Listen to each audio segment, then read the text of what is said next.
Hey YouTubes, how's it going? It is Red Cell Gorilla. I'm back. Sorry about the long hiatus. I have a farm to run, and farmers got to do farm things, right? I think I got 2 weeks until my first crop comes up, right? So I'm kind of done with that. Bugs, man, they're killing me out here. Killing me, especially those Japanese jewel beetles. They eat everything, and they're kind of pissing me off because they don't have any natural predators here in the United States. So they get to eat everything, and I get screwed unless I poison everything, which sucks. All right, cool. So today I want to go over something I like to call island hopping theory. And I got my notes because memory of the goldfish, right? Memory of the goldfish. Now, what is island hopping? Now, everybody ought to know, World War II, island hopping is the Japanese had made a bunch of islands, fortified them as positions, and we're like, hey, we're gonna be ready to take on the Americans, right? The Americans go through the Pacific, and they say, you know what? We'll take that first one, because we need a beachhead, right? We're gonna go ahead and take that. And the Japanese are like, all right, yeah, they're in for it. They're gonna fall into the trap. They're gonna fall into the trap of, you know, having to hit every single island. And then the next island, the Americans just go, you know what? We got plenty of fuel. We're gonna go ahead and pass that, right? We don't need to hit that. We'll just cut them off. We'll cut them off from their supplies. We'll cut them off from whatever. We're just going to be around. We're going to go to the next couple islands, right? And then we'll make another forward operating base there so we can continue to move our supplies. Make it easy on us. We don't have to fight the bad guys. We'll just leave them alone, right? We don't have to fight them on their turf. We'll just, all right, cool, chill out. Y'all have fun over there, not being able to hit anything and being, you know, secluded and away from the rest of your military. Okay, so throw that away. That's not even what I'm talking about. This is just a little survival theory. And this is because, in my short tenure of being a human being, what I have seen is a lot of people are relatively transient. And think about it, even here in the United States is quite large, right? So whenever I say that, oh, we're transient, it doesn't mean that, oh, you're homeless. It means that, oh, hey, you know, whenever I get a job, has a little bit more pay over there, what do? You move closer to it, right? Whenever you say, well, you know what, I don't really like this area. I got enough money to move to this area. I don't want to live in the city anymore. I'm going to go move out to the suburb.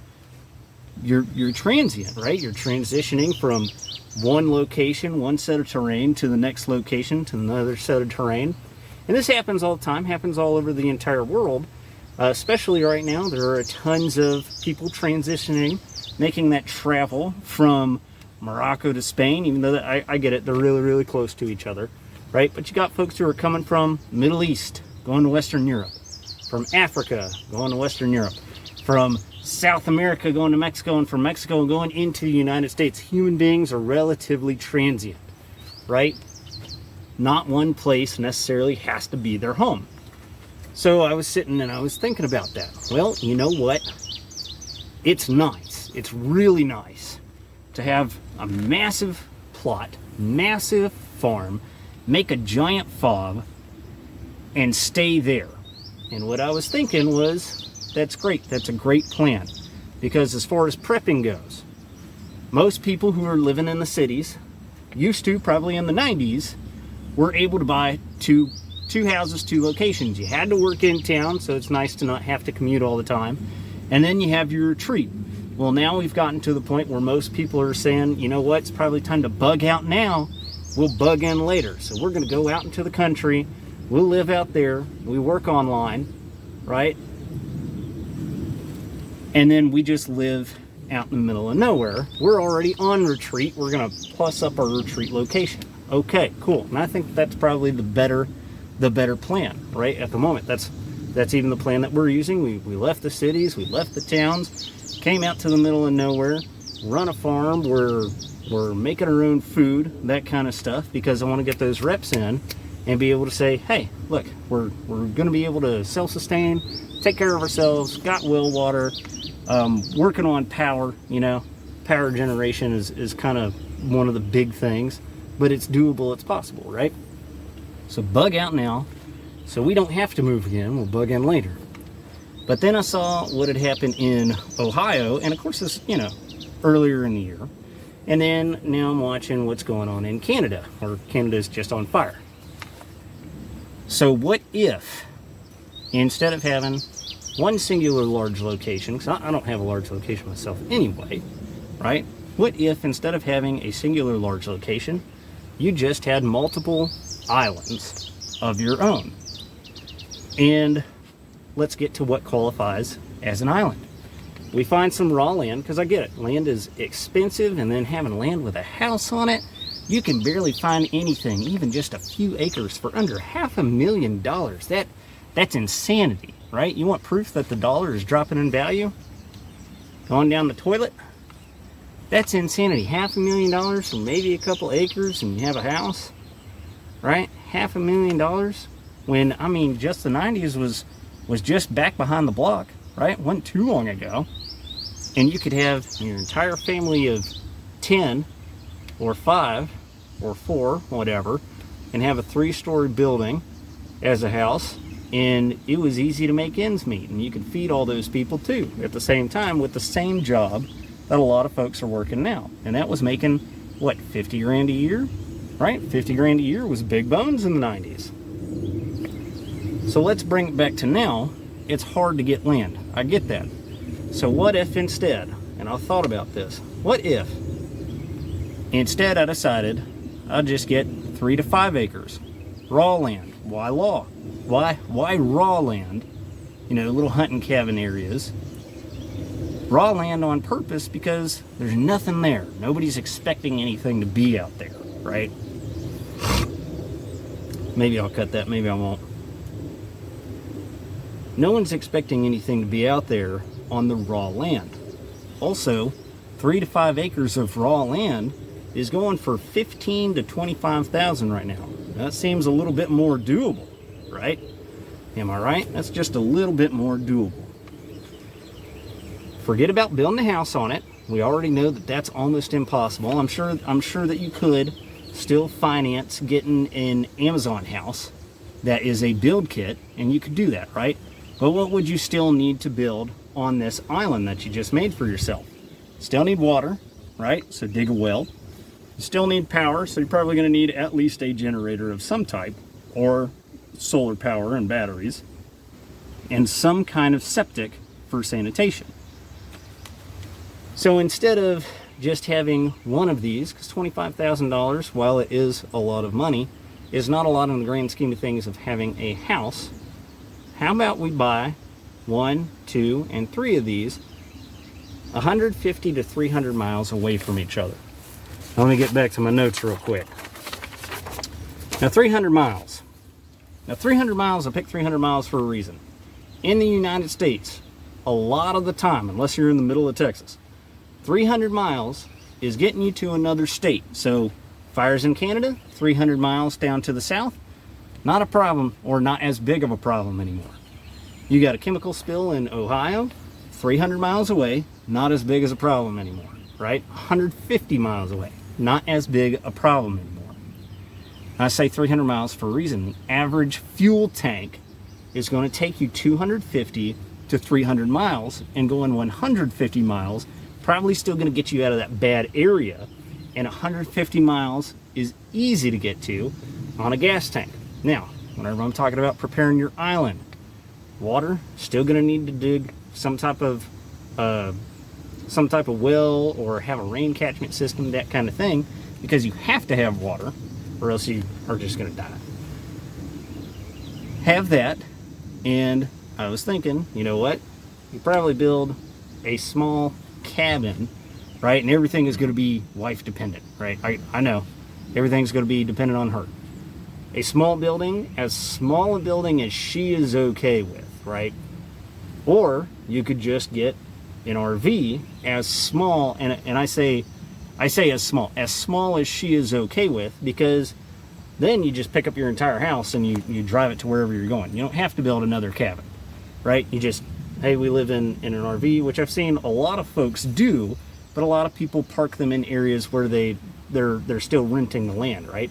Well, we just bought, let's pretend we bought for $75,000 3 acre, Count Chocula over here, 3-acre plots. And I say 3 to 5 acres. That number is important because up to, I think it's up to 8 people can live on 5 acres. So that's 2 families of 4 easily, right? To have something where you can rotate crops, to have something where you can still have some animals, right? Even though it's the minimum foot requirement for animals, it still maximizes what you can produce food on for the 8 people. And then just have an RV that can take you from one area, hook up to the septic, be able to get water. And a lot of the RVs now are solar ready, so there's your power. You don't even have to worry about the power too much. A lot of them run on propane for your refrigerator. A lot of them run on propane for your stoves. You don't have to worry about much else of anything. Now, I will say having fuel for that stove, definitely money, right?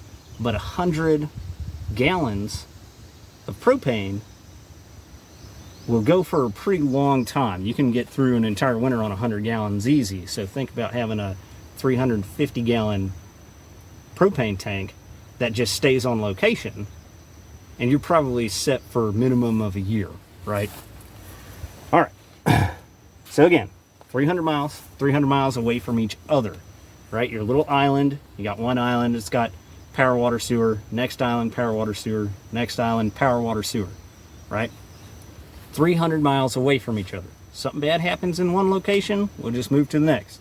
Something bad happens in this location, maybe the other one's tenable again, we just go back to that. Something else happens, we have a third location that we can move to that's 3 to 5 acres, right? Now, location specifics, again, water, power, sewer are going to be the first things that you're going to need in, but food preparation still includes water, washing the hands, doing dishes, right? Storing small amounts of perishable foods that are not made for long-term storage. But 3 to 5 acres is plenty of room in which to dig and make an underground, we'll call it a refrigerator, but a root cellar, right? And almost everything, if it's in a jar, if it's in a can, if it's been canned, it will stay good for a fairly long time in a root cellar. So having that home root cellar is money. That's a pretty big deal. Okay, so, but why though, right? Why are we going to do this island hopping? Well, having a main area of operations is great and fantastic, but you pay taxes there. Your vehicle is registered there. All the other things that you have to do, maybe your business is there, right? But it's all in one location. So what is Whitesale going to do as soon as they make a new law that turns you into somebody who's illegal? What's Blue 4 going to do? Well, we go to your house, right? That's what Blue 4 is going to do, right? Everybody who's seen this channel, we know Whitesale, Blue 4, they're the bad guys for a red cell person, right? So where are they going to go? Well, the very first place that they're going to go is probably your house, your domicile.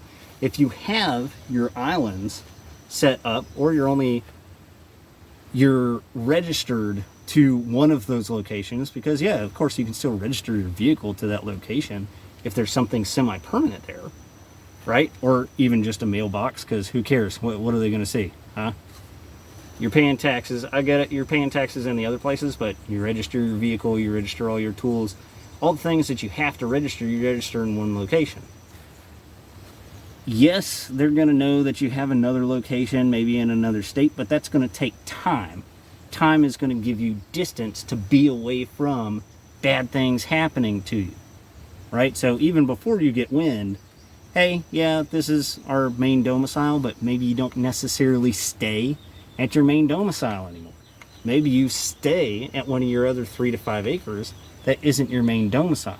It's one of those things that gives you standoff, which we talked about before, whenever it's going between weapons, but that still gives you a good amount of standoff. It gives you time, gives you space, so you're able to think and maybe go to another location, right?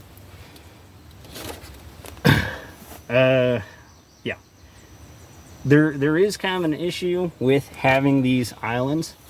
I would say that where you stay 90% of the time, I would say if you have, like, let's say you have 100%, we'll do a little pie chart. You got 100% of your food in one location. Well, that's not really great for you, is it? Especially if you have to leave.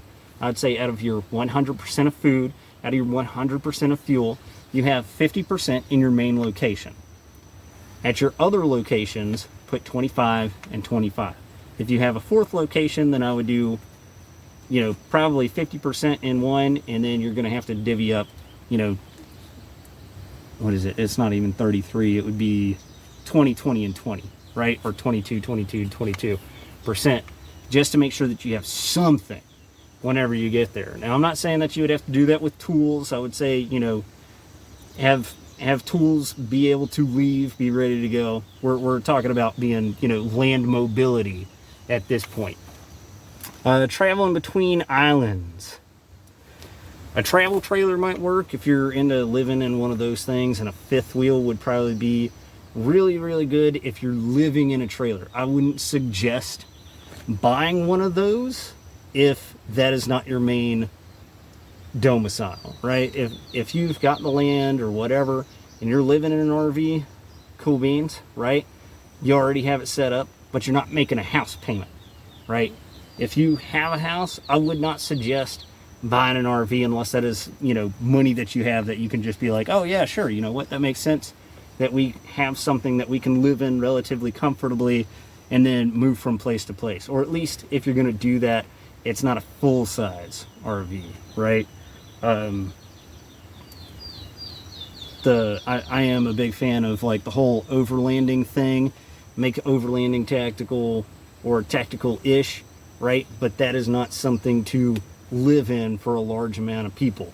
But it can be, hey, there's, instead of 3 of us living in a car, it's now 7 of us living out of a trailer using the car for travel, right? That kind of deal. I would not say that that is a really great tenable situation, but definitely want to have, you know, a toilet with septic to wash out, have actual running water, you know, that you can have. But you can also build these in, you know, a 10 by 16 shed. 10 by 16 shed will still house you. The only thing you need for shelter in these locations is 4 walls and a roof, right? That's one of those things. 4 walls, a roof, and then you can have an outhouse, right? And I say that because even in the 90s, even now, I guarantee, there's still some people out in Appalachia, because that's where I grew up, still people using outhouses, right? It's a thing. You dig a pit, you erect a small little building on top of it, and that's where you can poop and pee, right? As long as it's away from where you eat. I think that's kind of it. Now, the downside to this, there's a ton of downsides. Humans are creatures of comfort. We're going to want to, you know, do as little as possible. I wouldn't say like, oh, hey, let's go island hopping, and then you don't actually have another island to get to. And also, I would say, you know, spend as little money as possible, right? This is one of those things where I'm like, hey, you know what? I kind of think this might be an okay way to go. 3 to 5 acres in the middle of nowhere. Yes, it's going to take a lot of work to clear a lot of different areas, to clear land, to get ready to have a parking spot, right, for that RV or that fifth wheel, or having a parking spot for that 10 by 16 inch, you know, 10 by 16 foot shed that you're going to go live in or whatever. But at least that's more doable than having a 3-bedroom house that cost you $500,000 on a, you know, 1/4 acre plot, right? That's not very, that's not great, right? Also, you don't live in your house 90% of the time anyway, am I right? Unless you're working from home, which, yeah, there are people who are lucky enough to work from home, or work from home most of the time. Cool, I get it, but do you need a massive area? Does every child need 100 square foot all to themselves? Do they need a 10 by 10 room? Does every single one of your kids need a 10 by 10 room? Do you need a 10 by 10 room all to yourself and have a 10 by 10 bedroom minimum, right? Those, I don't think that those are things that I think we're taking this out of context between like, what do we actually need in order to survive or be on our own, and what do we want, right? Yeah, we want to be comfortable. All right, so, and we also don't like moving. But also, if we have to move, this means that the base and our base of operations with all of our equipment and stuff there, it's going to be difficult to move that kind of stuff. So you'd want to keep that either mobile or spread out the exact same type of tools that you have. Like if we got a tiller, right? Well, now I got to go buy 5 more tillers to have on my 6 different islands. I'm not saying that, right? I'm just saying you could probably hook up 1 or 2 trailers to 1 or 2 vehicles and be very extremely land mobile, right? Anyway, that's my take. That is something that I thought up of, and I'm not saying that it works, right? It's not something that I've tried out yet, right? I'm just saying that it's one of those things that can't work. I think it could. I've seen a lot of folks who are doing something similar. They don't necessarily own a bunch of property, but they will have, you know, an acre or 2 acres here, 3 to 5 acres there. They're still farming on all of those several different acres. They live in one, namely, right? But then as soon as they want to move, they're just, oh yeah, you know what? I got a cabin over here on this 2 acres. Well, how do you have all this stuff? Well, you know, it didn't cost me my entire life savings to live in one area and have a 1/4 acre, because I chose to grab raw land instead, and then we lived in a shed, you know, for the last 10 years, right? So that's just one of those things. It was something that I was thinking about. That's all I got for, you know, island hopping in transmission.